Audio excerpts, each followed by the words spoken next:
જંગલેશ્વર વિસ્તારમાં જ્યારે ડિમોલેશન થયું હતું ત્યારે ત્યાંના સ્થાનિક લોકોની વેદનાઓ, મોટી ઉંમરના વ્યક્તિઓનું રડવું, બાળકોની ચીચિયારીઓ અને સ્થાનિકોની જે માયુસી હતી તે જોતાં આપણને 4 દી જમવાનું પણ ન ભાવે. તેવા સંજોગોની અંદર આ મિજબાની કરવી, કાજુ કતરી, ખજૂર રોલ વગેરે આઇટમોની મિજબાની કરવી એ તદ્દન અમાનવીય ગણાય.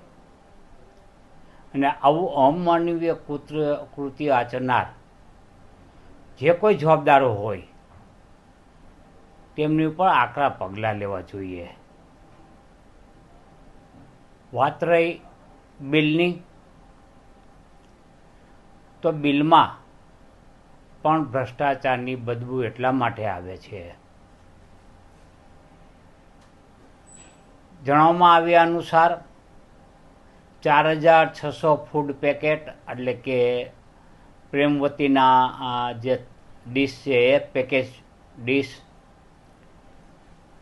એ સ્થાનિક ગરીબોને પીરસવામાં આવી. હું 3 દિવસ સતત ત્યાં હતો અને એ વિસ્તારમાં ફરી રહ્યો હતો.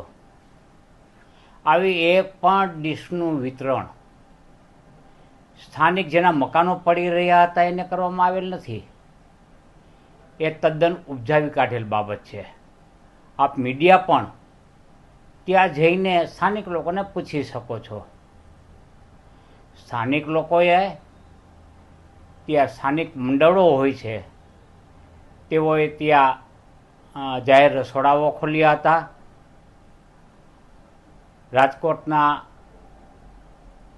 દુઃખ નિવારણ ગુરુદ્વારા તરફથી મેટાડોર ભરીને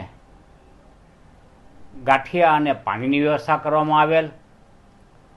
બોલબાલા ટ્રસ્ટ તરફથી રોજ નિયમિત ભોજન રથ આવતો હતો.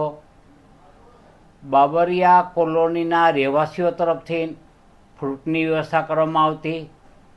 SS ભાવનગરની એક સંસ્થા છે NGO, એના તરફથી પણ પેકેટો ફૂડ અને પાણીની વ્યવસ્થા કરવામાં આવેલ. આવી અનેક સંસ્થાઓ હતી, તેઓ સ્થાનિક લોકોની વહારે ગયા હતા. તેવા વખતે માત્ર સ્થાનિક લોકોને નહીં, પરંતુ તમામ જે સ્થાનિક લોકો હતા તેને અને ઉપલબ્ધ જે સ્ટાફ હતો તેમને પણ આ વ્યવસ્થાનો લાભ આપવામાં આવેલ.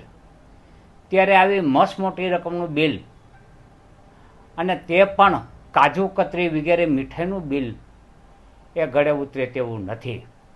એટલે આમાં પણ 4600 જે ગણવામાં આવ્યા સ્થાનિકોને પીરસવામાં આવ્યું છે તે તદ્દન ઉપજાવી કાઢેલ છે. આની તપાસ થવી જોઈએ અને જે લોકોએ આમાં ભ્રષ્ટાચાર આદર્યો હોય તેમને સખત નસીહત પહોંચાડવી જોઈએ.